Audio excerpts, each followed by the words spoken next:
Hello everyone, this is no one in particular, talking about nothing in particular, and before we get started with today's video, I just want to thank my lovely patrons as always. So many thanks to Hillary Clinton Fangirl, Jessica Things, Victoria Vincent, 3D, Boyd Van Yan, Murray, Priscilla, and Noya. Thank you very much for all of your support, I really appreciate it. But with that out of the way, I hope you take care of yourselves, I hope you take care of others, and I hope you enjoy the video. Thank you. Okay, yeah, if you can just have a seat right now, and we'll get started.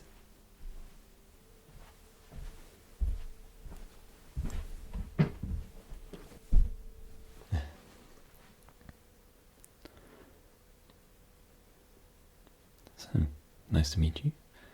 My name is Dr. Fig, and I believe you scheduled an appointment to talk about your sleep issues, is that correct?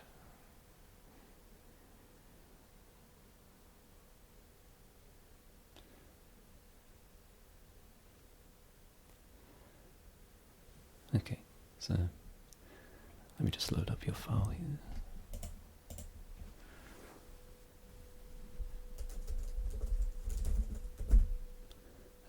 Sorry, how do you spell your last name?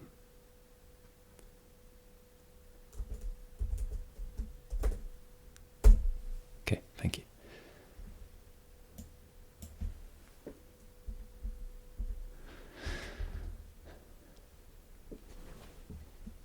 Okay, so what seems to be the issue?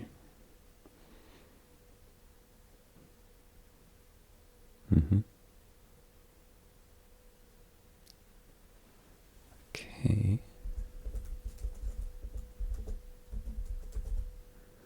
And when did this start?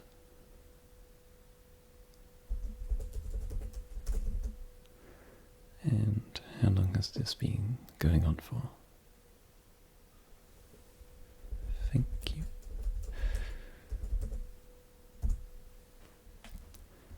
Okay.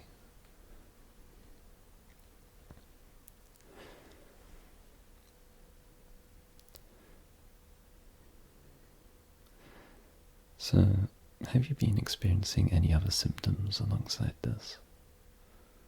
Like nausea or headaches, anything like that? Okay. And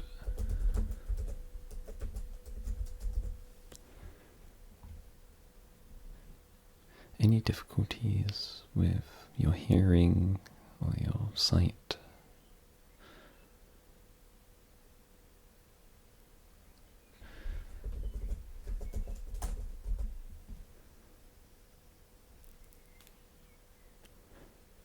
And has there been any physical issues you've had, like muscle fatigue or trouble balancing, anything like that at all?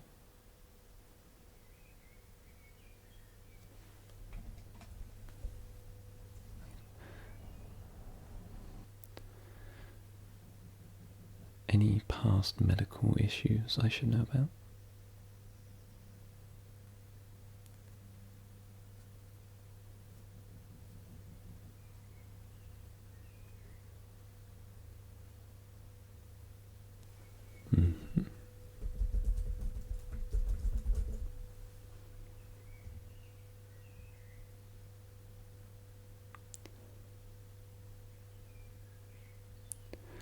Have you had any head injuries recently?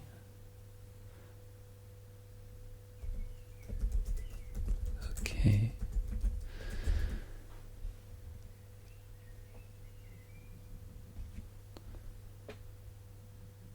So, I just want to check that your medications listed on this file were correct. Lovely.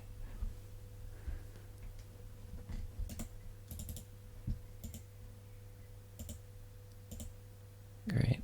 And any family history of anything like this before?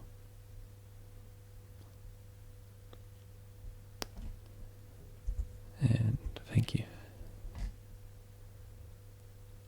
So just to summarize, you're having some difficulty falling asleep, which is leading you to be tired during the day, but as far as you are aware, there are no medical conditions or medications that would cause side effects that would be causing this issue. Is that correct?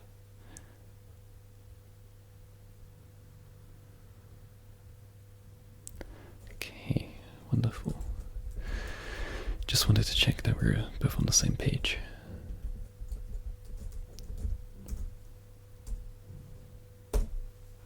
Great.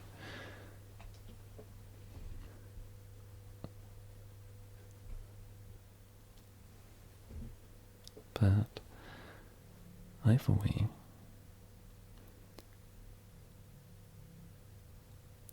I believe if you're having trouble sleeping, there are a few things that you can do that don't require medication that should help you getting to sleep.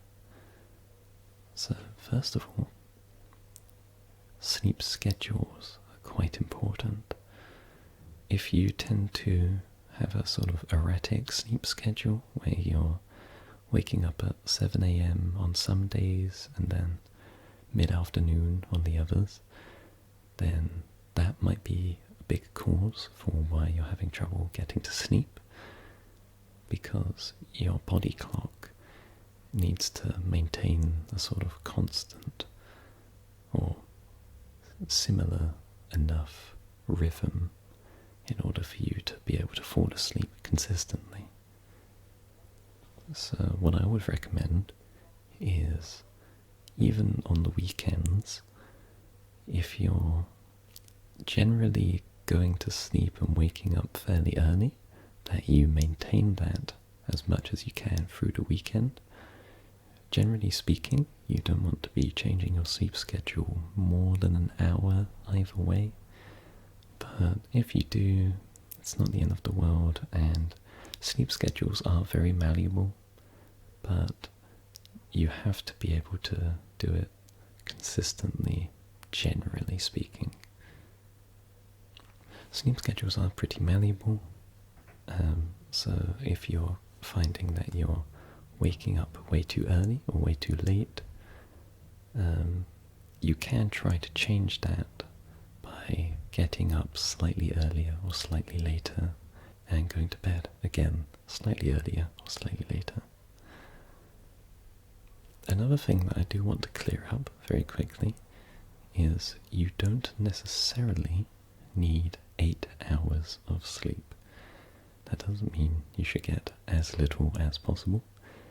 It just means that 8 hours of sleep is an average, and everybody is unique in how many hours of sleep that they need. And so generally 8 hours is preferable, but some people may require slightly less sleep in order to function properly. Some people may require slightly more. So if you take that into account and figure out how many hours of sleep you generally get when you're not being woken up by an alarm clock or on a particularly bad night, then you can begin to sort of work that into your schedule a bit better and help maintain your sleep schedule. I would also suggest that if you're sitting in bed awake for more than 15 to 20 minutes, that you should probably stop trying to sleep right there and then and get up, go do something relaxing, and come back later when you're starting to feel tired again. What's not good is if you're just sitting in bed for hours on end, not getting anything close to sleep, not getting anywhere close to sleeping. The best thing you can do is get out of bed, and you can go for a quick walk around the house, maybe go to the toilet if you need to, get a drink, preferably something that isn't caffeine, because you really shouldn't be drinking caffeine anywhere close to sleep. And then if you're still feeling awake, I'd recommend maybe reading a book, or just anything that's staying away from screens in particular. There may be some issues with blue light if you're constantly staring at a screen while trying to fall asleep. That stimulates your brain in a way to want to stay awake. So if you can, try to avoid looking at screens for too long. But regardless, don't try to sleep if you're still wide awake after 15 to 20 minutes, roughly. Back on the point about caffeine, please make sure that you eat and drink well. There is no reason why you should be drinking caffeine after 2 p.m. because at that point the caffeine will still partially be in your system after you've drank it while you're trying to fall asleep. So if you are going to drink caffeine, do it before 2 p.m, preferably in the morning. And if you are going to drink coffee after that, try to make it decaf. As for alcohol, drinking alcohol before you go to bed isn't generally a good idea, because although you might fall unconscious, it's not necessarily the same as falling asleep. So you're not getting the same benefits that you would have you just had a regular night's sleep. And you generally want to avoid alcohol 3 hours before you go to bed. As for eating, don't go to sleep when you're still hungry or if you're absolutely stuffed. You want to have your body well fed, but not overly fed or underfed, because that will make it difficult for you to relax your body particularly well. So you really want to be as comfortable as possible, and that's not necessarily going to happen if you're having hunger pangs or if your stomach hurts from overeating. So try not to eat too close to your bedtime. Maybe give it an hour before you go to bed, but everyone's different, so that's up to you really. And on the topic of things you shouldn't do before you go to bed, exercise is very good for helping you sleep if you do it regularly, but try not to do it very close to when you're going to bed, because tiredness and fatigue that's brought on by that exercise isn't the same as sleep. So don't try to overwork yourself before you go to bed in hopes that you'll be able to fall asleep because of it. And additionally, the extra adrenaline that might be pumping through your body, depending on the level of exercise that you've been doing, may also make it more difficult to fall asleep. So if you are going to exercise, please try to keep it during the day or the afternoon, and not during the evening or at night time.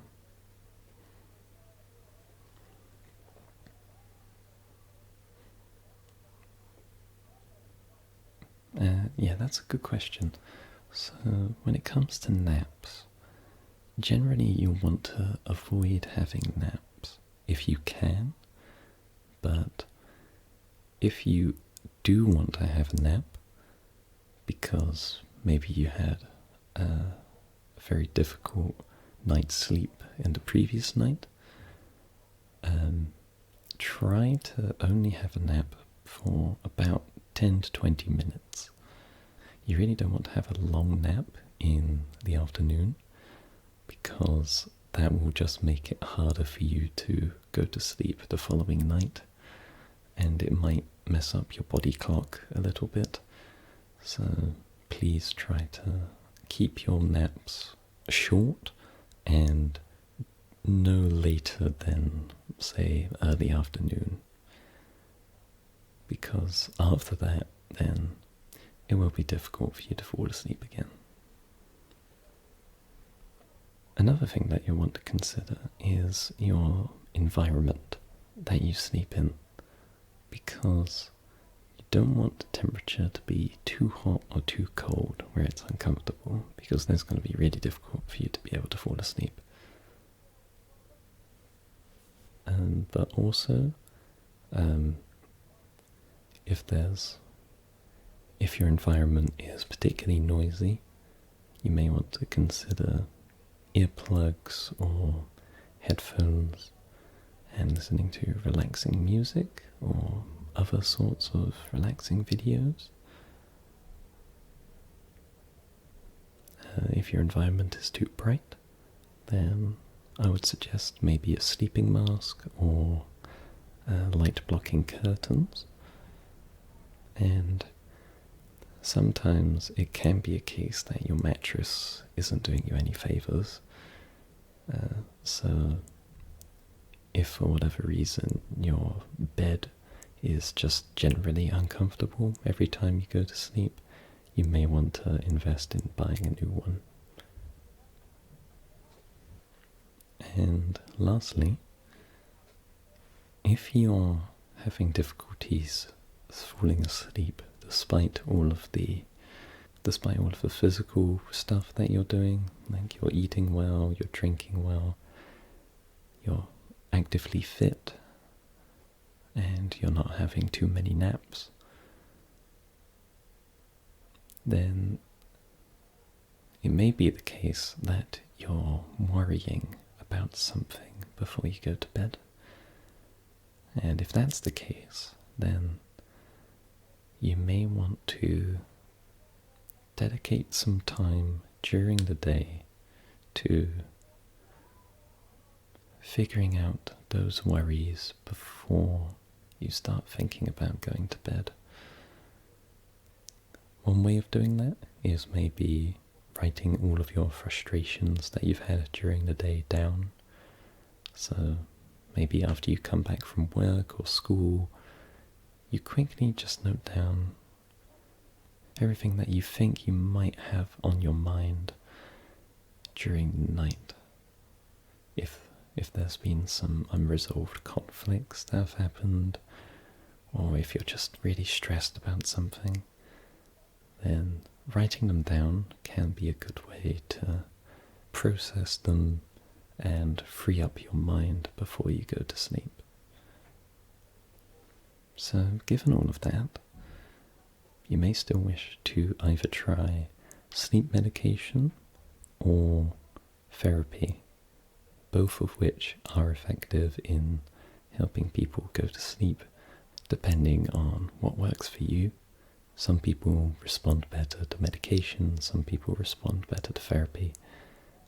Particularly cognitive behavioral therapy would be what I would recommend should you have trouble sleeping and nothing else seems to really be working, because that might be a sign of insomnia, and if you're suffering with that, then I would recommend seeking out these further treatments. So, if you don't mind, I'm going to do a quick neurological exam. Just want to make sure that there's no outstanding issues that you may have missed or might be affecting you and causing these issues that you're having.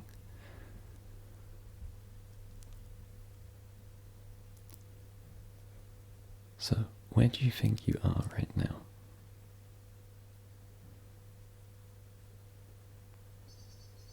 At the hospital? Good. And what do you think the current date is?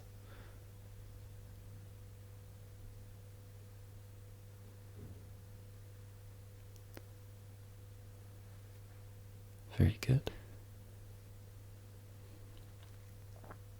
So now I want you to count from 1 to 10, starting from 1.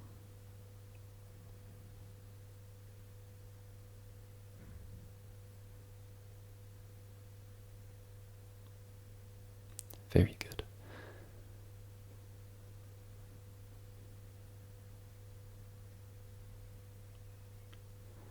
So, if you don't mind, I'm going to ask you to take off your shoes and lay on the bed for the rest of the examination.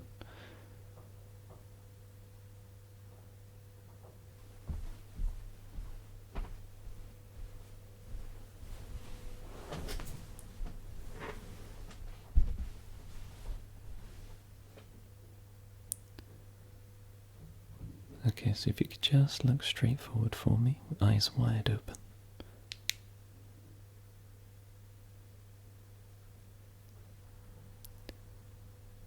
Sorry if that's a bit bright. Lovely. Alright, so now I want you to follow my finger with your eyes. And I want you to tell me if you still see one or if it looks like there's two.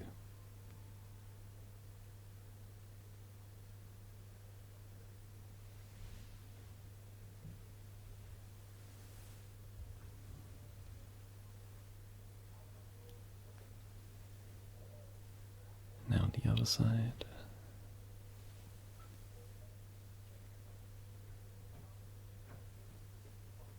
Very good. Okay. So now I'd like you to open your mouth nice and wide and stick your tongue out and just say ah. Now can I get you to smile? You have a very nice smile. Sorry, but yes, that was necessary. I'm just checking for facial muscle movements. So this next part requires me to touch your face, if that's okay. Okay, thank you. I'm just going to rub my fingers down your left and right side, and I want you to tell me if it feels the same on either side. About the same? Good. And to just quickly test your motor functions, I need you to close your eyes again, and I want you to tap your nose with your finger, back and forth, eyes closed. Good. And now with the other hand, please.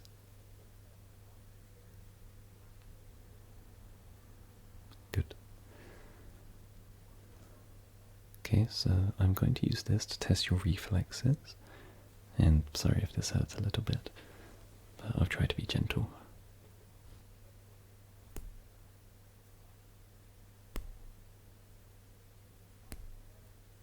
Okay.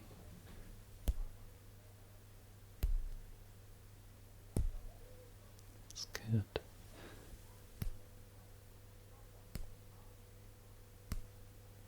Lovely.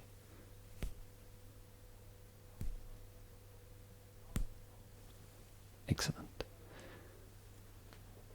Right, so this might feel a bit ticklish, but I'm just going to use the end of this to stroke the bottom of your foot.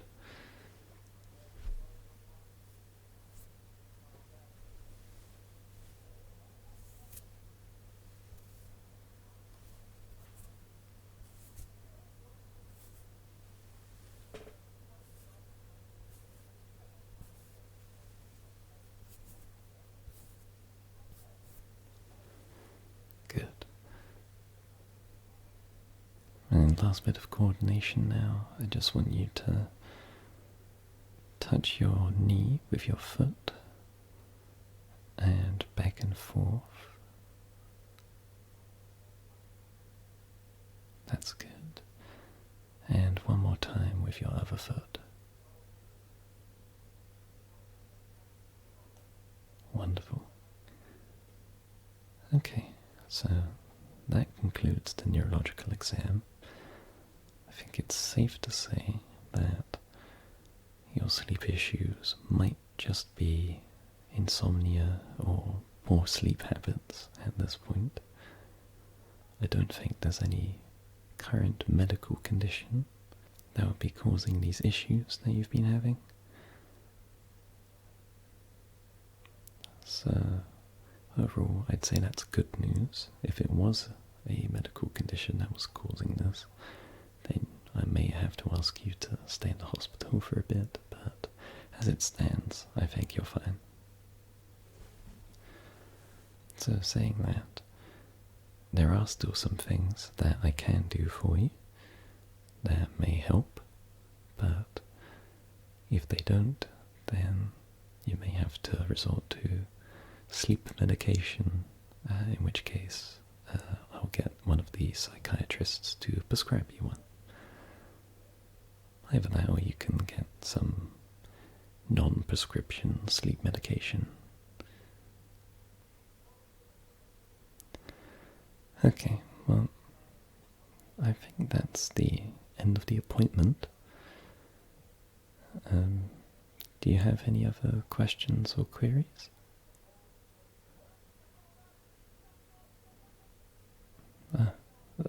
Yeah, so what can I help you with?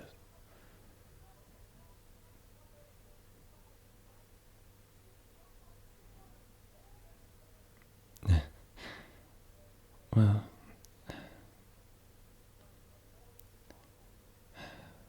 this is a bit of a late clinic, so well, it's not very professional, but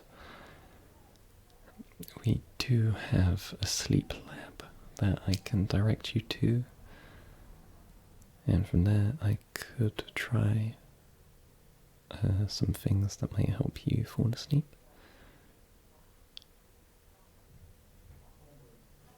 Okay, so if you'd like to come with me down to the sleep lab, I should be able to help you in some way. Though I will say it might be a little bit unconventional, the methods that I might use for this.